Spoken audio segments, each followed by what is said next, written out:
All right, grass killing neighbor. All right, fantasy revenge advice. Hello, Billiam. I'm a 23-year-old male. I live with my parents in the country that even Australia makes fun. Oh wow, that even Australia makes fun of. Two from Australians here. New Zealand. Oh Jesus, I live with my parents in a country that even Australia makes fun of. New Zealand. I thought you meant a part of a country. I can't read people. I love F is for Family and can't wait for season 2. Thank you so much. Please tell more people in New Zealand about it if you haven't already. If you got the time, I'm not trying to put you out. If you don't want to be that douche, don't be the douche. But if you do, I'd appreciate it. All right. So here we go. Fantasy revenge advice. Some time ago, my father was using a lawn trimmer on the right side of the front yard, which is only a few feet from our neighbor's driveway. While trimming the edges, a small rock in the grass shot out and hit our neighbor's parked car in the driveway. Our neighbor was already at the front of his house and either saw or heard the bang and started yelling at my dad, who was apologetic. The rock put a small dent in the car, which was hard to see even close up. When I was told what happened, by my dad, I was a little pissed that he yelled, but I knew he had a right to be upset, and although it was an accident, my dad would happily pay for the damages because he knew he was at fault.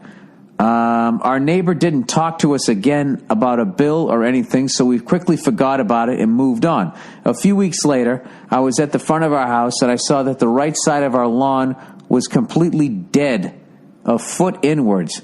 I realized this fucking cunt had poisoned the area of the grass that would usually be cut using the edge trimmer. Wow. This guy's got major communication issues. So this incident would never happen again, despite my dad telling him that he would only mow the lawn when the driveway was empty in the future. I asked my dad if he knew anything, and he told me he had known for a few days but didn't want to make a big deal about it. My dad is a very easygoing guy who doesn't get bothered much. Myself, on the other hand, spent the next few nights fantasizing about revenge. Oh, it looks like you take after your mother. All right, your dad's easygoing. He married a fucking hot-blooded woman, and she calmed her down, right? And then you got her fucking DNA. All right, I like where this is going so far, even though I'm not a big revenge guy. Your dad's easygoing. It's his house. Already my gut's saying your dad's easygoing. It's his fucking house. Don't do anything to disrupt it. He said, I thought about doing the exact same thing to his lawn, but spelling out the words coward. Oh, my God, that's fucking hilarious. I thought about pulling out all of his plants and dumping it on his car to send a message. It's been a few months, and I still get pissed off when I think about it, but I decided not to stoop to his level and pull off a bitch move like that. The only option would be to confront him, but there is no scenario in which that would end well. Why not? Why not? Why can't you just, next time you see him, just say, like, dude, I got to tell you something.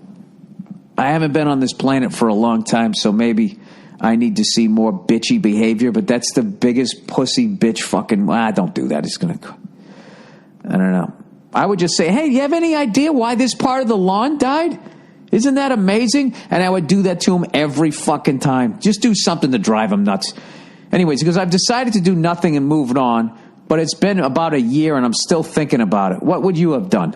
Am I justified to be this pissed? And how the fuck do I stop myself from letting it get me in such a bad mood every time I walk past our front lawn and see the dead strip of lawn? Thanks for listening, Bill. Come back to New Zealand.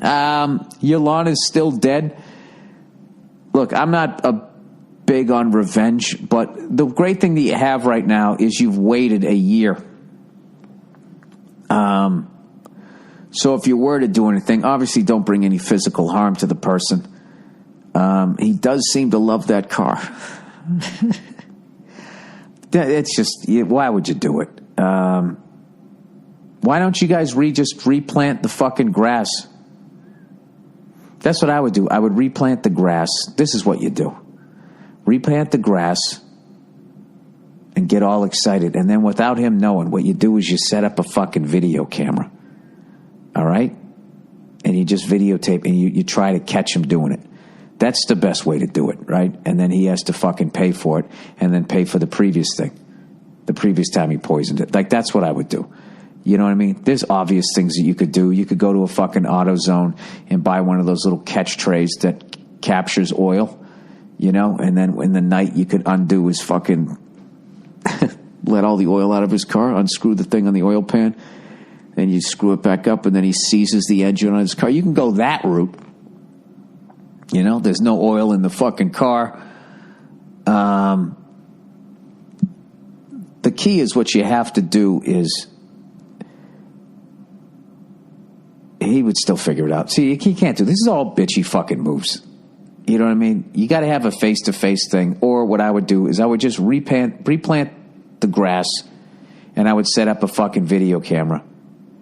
And maybe you just say that. Just say, hey, just so you know, if you plan on poisoning our grass, because I know you're not a man, and you would never say anything to my dad or myself's face, you know, just so you know, I got this security. You're going to be on video, and we're going to catch you doing it, okay?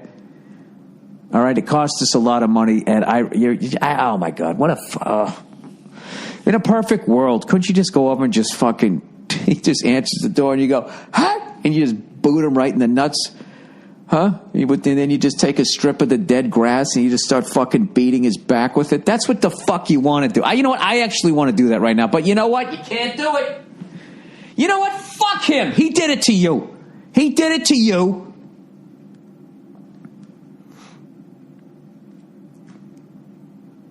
Oh, dude, you know something? I think what you came up with is the best. Why don't you just write coward? Nah, because then he's going to do something else to your dad's house.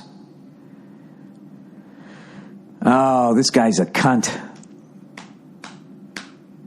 You know what? He doesn't have the balls to confront your dad. So what I think you do, do the little coward thing and then set up video cameras and catch him doing something else. But then you've done something to him. See, it's just awful. It's just this bitchy tit for fucking tat thing. I don't know what you have to do, but I feel like something has to be said at least. I know what you do. This is what you do. You go down to a fucking ladies' shoe store. All right? And you buy a cheap pair of fucking women's shoes. And next time you wrap it up like a present and you just give it to him. And there's a card in there and everything. And then this is what you do. You do that. You just humiliate the guy. And you just open it up and just say, hey, sweetheart. Just want to, you just write from your heart about what a fucking bitch he is. And this is what you do. Don't curse in it at all. Write it really nice and lovely. But you, in that, without ever cursing, just let him know what an absolute fucking pussy he is for doing that. There you go. Oh, I think that, you know what? I think that's a winner. You know what? I might have to outsource this to my listeners if you guys have better ideas on what to do. There, nobody gets hurt. You made your point. It's fucking hilarious. And that's a funny, you know, you tell people that this guy did it and they go, so what'd you do? You tell them I went to a ladies' shoe store and I bought him a pair of pumps. And then you get to laugh. And every time you see him, just wave and just start calling him sweetheart. Give him a pet name. Maybe you give him a woman's name, like Diane or something. Just, hey, Diane, how'd you like the shoes? And just every fucking day, you can just do that forever. I don't know. It made me feel better about the situation. Maybe you can do that. Who the fuck knows? Anyways, good luck with that. But don't do any physical harm or real property damage. That's the brilliance. I almost said genius. Pat myself on the back there. Sorry about that. That's what I like about the last plan, is that you're not hurting him. You write it eloquently. You're not cursing. There's nothing he can really do. You just bought him a gift that you give a woman. It's perfect. You know? I'd send him some candy on Valentine's Day. Just torture the guy. But you just keep giving him gifts. You know? I don't know what else. Get him some flats. I don't know. Just a bunch of shit like that. I don't know. Who the fuck knows? Maybe you just do it once and then that's it. And then what you do, and then right after that, you replant the grass. And then you just let him know that you know that he did it. And he's going to be too much of a bitch to try to do it again. And then you can tell your dad years later don't tell your dad that you did it. And then years later, you tell him that you did it when you're having a pint. You guys can fucking laugh your balls off.